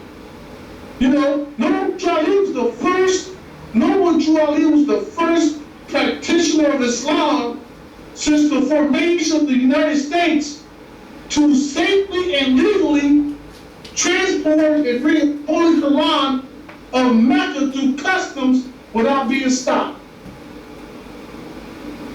And you're gonna tell any so-called Muslim or any type of Orthodox Muslim, you're gonna tell them that. Noble Ali was the first, since the formation of the United States, since they usurped authority from the Moors, to bring a Quran through customs. Because you couldn't bring a Holy Quran through customs. It was outlawed, like dog. You couldn't bring a Holy Quran to the United States. He was the first one to do that. Prophet Noble Ali was the first one to set up an organized organization to teach Islam in public. He was the first one. For what I'm saying? So, you know, we accept our prophet. You know what I'm saying? We accept our prophet. And we tell our more, you know, let these other, you know, we build these other type of, you know, these other type of Muslims, you let them know. There's nowhere in the Holy Quran of Mecca, right? There's nowhere in the Holy Quran of Mecca where it says that Prophet Muhammad, peace be upon him, will be the last prophet that humanity will ever get or receive. Nowhere in the Quran does it say that. They don't say that. Don't say that. That would be illogical for all-wise God, you know what I'm saying, to never send divine guidance in an ever-changing world. You know, the Prophet Noble Ali is the last prophet in this era of time. But when the new era comes, there will always be divine guidance. He was the last prophet in this era of time. So, you know, we're not going to delve too much off of that. I just wanted to make sure that, you know, our family knows, you know, to please support this great mass demonstration where you can see an ocean of pheasants, an ocean of turbans, you know what I'm saying? One more, sorry, could you just read the flyer out? Yeah, I read the flyer in. Because it's not made out, it's not coming out too clear on the... Oh, okay, I'm holding up so you can't read. I said, it's the Moorish Divine International Movement presents We Are a Nation. That's what it's called. It's called We Are a Nation. And it's on the national, it's the National Census and Registration Drive at the National Mall in Washington, D.C. It's on October 20th. This coming October 20th, 2013. They already got the area reserved. It's already set aside. It's already official. They're not contemplating if it's going down. It's already reserved. Moors are promoting it all around the country, all right? And it's going to mark 100 years of Moor science. Not the way it should have been, but still going to mark 100 years of Moor science since the coming of our Prophet Noble Ali. You know what I'm saying? And there's, at the bottom, we have a quote here from the Holy Prophet where he gave out his prophecies. And one of his prophecies says, one day you are going to look out into the streets, and the streets are going to be filled with men wearing turbans and fezzes, and the highways are going to be blocked. They're going to be blocked. The prophet said. For real. What's the prophet said? If you don't think he's a prophet, you don't believe his prophecies are going to be fulfilled, just watch him. That's it. Watch his prophecies. That's it. The last one we used, Grace Sheep, was talking about my favorite prophecy, I always tell Moors.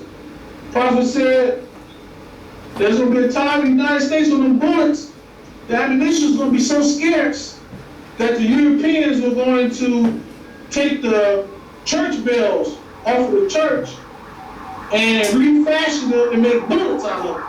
Because there will be no bullets around.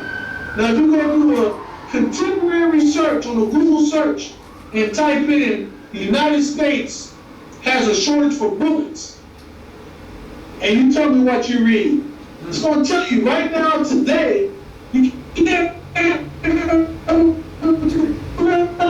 buy bullets nowhere in the United States. Now you tell me, as the prophet out of point, how can you say that way back then in the early 1900s? not knowing the economy today, what it's gonna be like. He said there will be no bullets around this time. You know what I'm saying? So Moors, we already the winners. All we have to do is do what we was talking about today's class and live that moral life as a Moor, you know what I'm saying, that breeds love, that breeds justice, that breeds right. Let's live that moral life. That's all you gotta do. Live that moral life. You wanna get rid of those inquisitionists? Two things you gotta do. You live according to these divine creeds and you teach them. That's destroying the inquisitionists. Islam, you wanna get rid of it? You know how you feel sometimes you go to court when they rob your finance? You see them do your sister and brother ahead of you? You see how they playing over them? You know what I'm saying? You want justice? Live according to this divine creed and teach it and promote it. Islam. Mm-hmm. Islam, brother. Yeah. So I think that's all I have personally today, Grand Sheik. All right, Moore. If you want to close us out with the prayer? No doubt, no doubt. Allah, the Father of the universe. Allah, the Father of love, universe. Father of love, truth, peace, freedom, freedom, and justice. justice. Allah is my protector, Allah is my protector, my guide, my guide, and my salvation. and my salvation. By night By night and by day. and by day. Through His holy prophet, To His holy prophet, Jew Ali. Drew Ali. Wali. Amen. Amen. Man, Islam, brother. Ashe. Islam. And I love you more. Yo, one love, Islam, Moore. man. Every Appreciate time. it. Islam, I'll be in contact. All right, for sure, Peace. Moore. Appreciate it. Islam.